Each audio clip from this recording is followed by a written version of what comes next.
Assalamualaikum warahmatullahi wabarakatuh. Setiap pembangunan proyek akan selalu didahului praktek para calo tanah yang tidak bertanggung jawab. Mereka mencoba meraup keuntungan dari ketidaktahuan warga dan merugikan proses pembangunan sebuah proyek.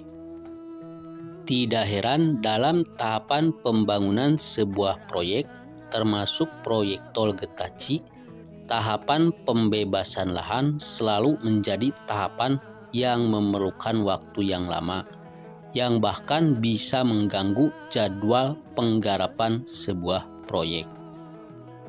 Hal itu terjadi terutama oleh para spekulan atau para calo tanah yang tidak bertanggung jawab. Mereka akan segera mendatangi warga yang lahannya akan dilalui sebuah proyek. Gubernur Jawa Barat Ridwan Kamil bahkan mengingatkan jangan sampai kasus rencana pembangunan stasiun kereta cepat di kawasan Walini di Kabupaten Bandung Barat akhirnya gagal karena ulah para calo tanah yang sangat masif, yang membuat harga tanah meroket di kawasan itu. Bahkan dalam rencana pembangunan jalan tol Getaci, para calo tanah ini sudah bergentayangan di daerah-daerah yang lahannya terdampak pembangunan proyek tol Getaci. Ridwan Kamil memaparkan bahwa berdasarkan pengalaman pembangunan jalan tol sebelumnya, akan ada dua tantangan maupun dinamika yang harus dihadapi. Dinamika yang dimaksud menurutnya adalah terkait dua hal. Yang pertama, pembebasan lahan. Tidak bisa diukur. Disuruh 1 tahun bisa beres 2 tahun tuturnya.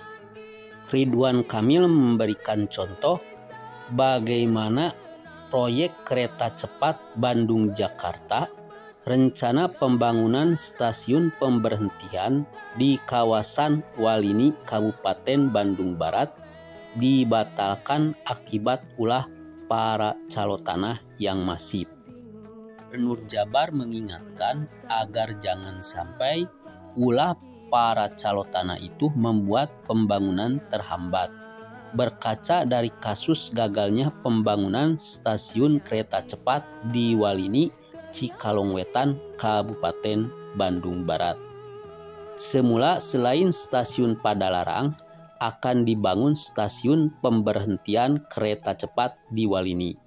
Namun akhirnya PT Kereta Cepat Indonesia Cina atau KCIC membatalkan pembangunan stasiun Walini tersebut.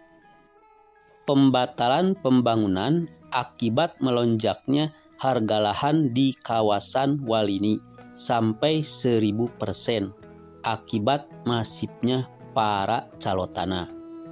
Ulah para spekulan tanah ini sudah berlangsung saat rencana pembangunan kereta cepat Bandung-Jakarta pada tahun 2016. Saat ini kawasan Walini naik daun dan harga tanah melonjak akibat ulah para calo tanah. Apalagi rencananya di kawasan itu akan dibangun kota metropolitan. Banyak penawaran lahan di Walini melalui berbagai platform penjualan online seperti OXL, Lamudi, dan Rumah 123 ketika itu. Pembatalan pembangunan stasiun Walini diumumkan PT KCIC pada tahun 2021 yang membuat para calo tanah gigit jari. Yang kedua adalah tantangan geografis atau bentangan alam lahan yang akan dijadikan jalan tol. Dalam konteks pembangunan Getaci, tantangannya adalah kondisi tanah priangan yang labil. Ridwan Kamil memberikan contoh kendala geografis adalah pembangunan Tol Cisundawu yang sempat mengalami 3 kali longsor saat pembangunan di seksi 2. Assalamualaikum warahmatullahi wabarakatuh.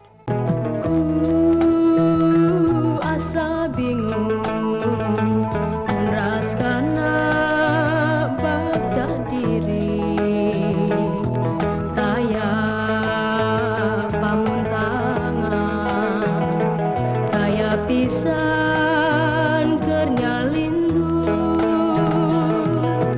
teu boleh datang apa stendo